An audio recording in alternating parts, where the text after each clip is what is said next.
Hi, this is a very basic guide on how to replace the brake pads and discs on your Boxster. Now the operation is the same front and rear. The hubs and the brake components are mounted the same, and all the fixings in the operation is the same, apart from the rear obviously has the handbrake. So with the wheel off, first thing we need to do, we need to remove the locking screws here and here that hold the disc in place. These are notoriously quite difficult to undo and are normally seized. So what we're going to do is we're going to use an impact driver here, which goes into the screw, and then we hit the back of the impact driver, and that allows us to undo the screw, hopefully without any problems. Now with the hub screws removed, the disc will be relatively free to move around. We can't take the disc off now until we remove the caliper. And you can see we've got the pad warning cable here, which is going to be in the way. So we're going to take that off shortly and disconnect that by removing the clip here, following the cable around the back of the hub, and it clips into this junction here. So we're going to lift this locking tab like so and carefully remove the sensor wire like so, and that way when we remove the pads and the sensors, they come out freely without being attached to the hub. So the next stage is to remove the brake pads, which is quite straightforward on these calipers. There's a small spring clip here going through the roll pin to stop the roll pin coming out. Just going to take a pair of pliers to that, lever that one out, and once we've got that clip out, what we need to do then is we take a 8mm punch, and we're going to drive the pin through the caliper. And it's important to do this while the caliper is still attached, because you need the leverage, because they're normally quite tight.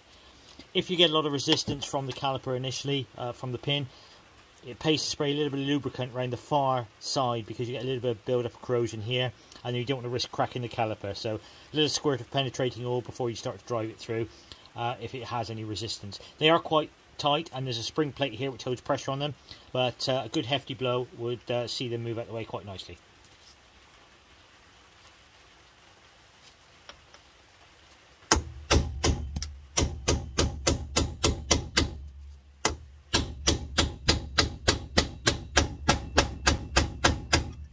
So now the brake pad pin is out. We'll pull that one out. You can see that's quite heavily corroded, so we'll clean that one up before we put it back in.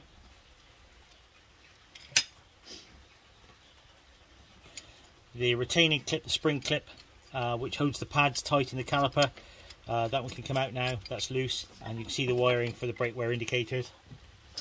We'll just pull those out to make it easier to get everything apart. And you literally just push into the pad, like so, just a small plug, and then we can separate that from the clip. So just using a piece of flat bar or a heavy screwdriver or tie lever, we're going to push the pads apart, make sure the pistons are all free, and then we can drop the pads out. What we're going to do is take the bar and just make sure all the pistons move freely. As they do, when you push one in, the other one should pop straight back out, because they share a cylinder. But if we're replacing the disc as we are today, then we need then to remove the caliper. So the next part is the hardest part of the job. Putting our Allen key into the mounting bolts of the caliper, I say 10mm, and these are generally quite tight. So that's quite a bit of pressure on those. That one started off not too bad. And again, that bolt, we're moving it backwards and forwards when we take it out. I'm not using a ratchet at this point, so I want to feel if there's any resistance. I'm going to move the bolts a bit at a time, just to make sure they don't pick up on the threads. And if I feel any resistance on the threads, then we stop, we spray them with lubrication all the way around, and we work them in and out slowly, bit at a time, quarter of a turn at a time. Now these are coming out quite easily, so we've been quite lucky in that respect. We'll just try the top one again. Yeah, there's no resistance on those at all. So to that point, I'm happy then to put a ratchet on there and just unwind them with a ratchet, because I know that I'm not going to do any damage to the threads.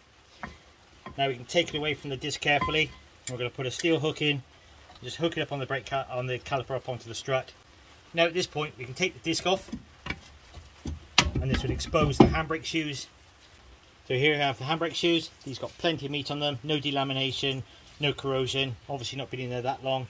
And here's the adjuster for the handbrake as well, which we've shown you how to adjust in another video. So we've got the caliper back on, we've torqued up the mounting bolts for the caliper to the hub, we've got the disc back on. Now, when it comes to brake pads, controversial. Some people may agree, some people may disagree.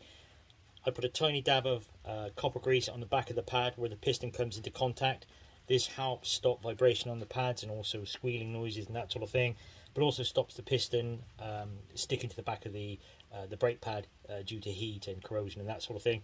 And also on the edge of the pad, on the contact areas, I put a very small touch of copper grease right on the very edge of the pad backing. It's important not to get this on the lining for obvious reasons, and this literally is a very small slither. I don't know if you can see that on the camera, but it's very, very slight. And that is just where the pad touches the caliper. You've got a steel pad and an alloy caliper, and you do get corrosion. Sometimes the pads will actually stick into the caliper, causing the brakes to seize a little bit. So I always put just a very, very careful amount just on that one edge where there's a contact point in the caliper before I put the pads in. The metal backing goes against the pistons and the soft compound goes against the brake disc, not the other way around.